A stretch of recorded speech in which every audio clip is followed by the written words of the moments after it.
Hello, this is video 46. We're starting a new topic now with momentum and collisions.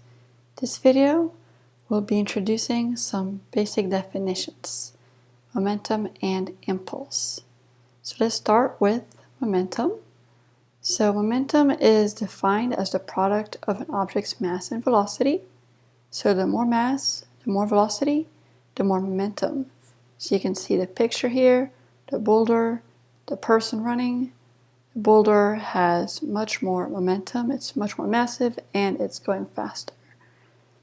The units for momentum is no special unit, it's just a mass, which is kilograms, multiplied by meters per second.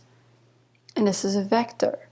So that's why momentum is important here, because we're back to vectors. We talked about energy, that we said we had kinetic energy if we had motion. Well, now if we have motion, we also have momentum.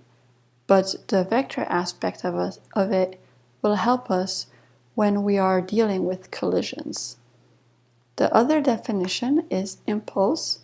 So this is defined as the net external force multiplied by the time the force acts. So impulse I equals force multiplied by time. And the unit is just Newton times second from the force and the time. And this is also a vector.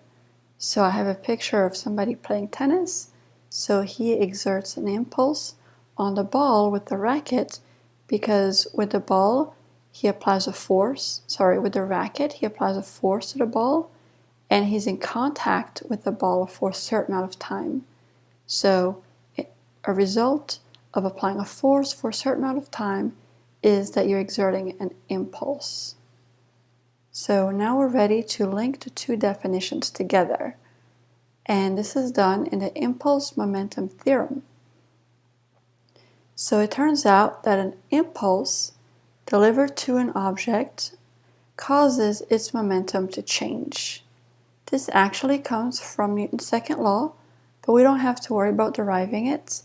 We can accept it. It makes sense. Let's look at this picture here. We're pushing a car, so we're applying a force for a certain amount of time. And what happens as a result? Well, the car starts moving with a certain velocity. So maybe it was at rest before, and then it started going faster. So the momentum of the car changed because an impulse was delivered to it. So you can see the impulse is related to the change in momentum. So we can write this as force times time equal mass times velocity final minus mass times velocity initial. And in this video, I'm just introducing these topics. We'll do more examples in the next video. This is more of a conceptual video here. So I'd like to look at two cases of the impulse-momentum theorem. The first one is your force is staying constant, and by increasing the contact time, t here, you're increasing the momentum. So what in the world does that mean? So think playing baseball, playing tennis, playing golf. When you hit the ball, you don't just hit it and stop it. You're going to follow through. So when you're following through, you're increasing the contact time. You're in contact with the ball for longer.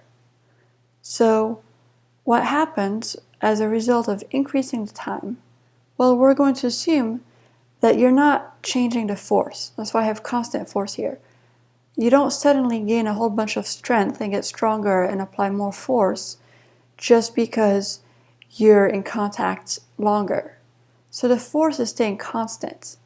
So as a result of increasing the time, well, the right-hand side of the equation must increase as well. So this means you're going to increase the momentum by increasing the contact time. So the initial velocity is not affected by the contact time, right? You hit the ball. When you're hitting the ball, it has whatever initial velocity it has. But after you hit the ball, that's when it has a final velocity that is different from the initial. So by increasing the contact time, you're increasing the momentum, which in turn is increasing the final velocity of the ball. So that's the first case.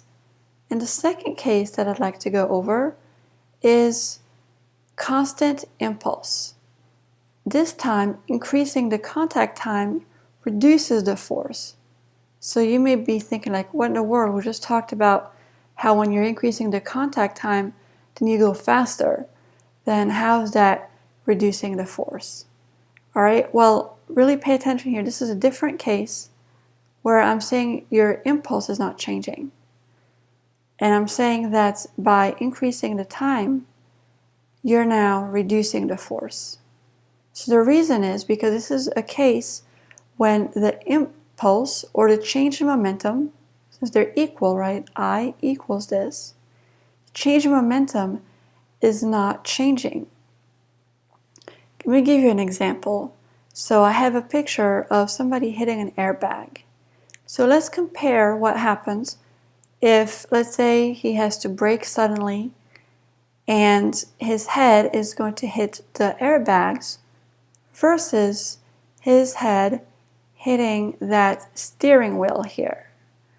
All right, so what's the difference?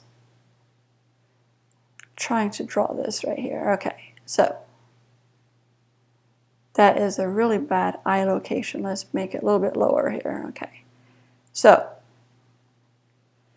what's the difference if you hit the steering wheel or if you hit the airbag? So this is a case of constant impulse, or think constant change in momentum, because before you hit whatever you're going to hit, you have some initial velocity. The initial velocity is not impacted by what you're going to hit. Right? It happens before you hit anything. Now, after you hit the airbag or the steering wheel, your V final is going to be 0 in both cases. You're going to stop in both cases. So hopefully now you can see that in both cases, the change in momentum is the same, because you have the same initial velocity, you have the same final velocity, you have the same mass. So mvf minus mvi is equal for both. So now that we've determined this, that means that this right-hand side of the equation is not changing. The impulse is not changing. So if you increase the time, then you must reduce the force in order for the impulse not to change and to still equal the change in momentum, which has not changed.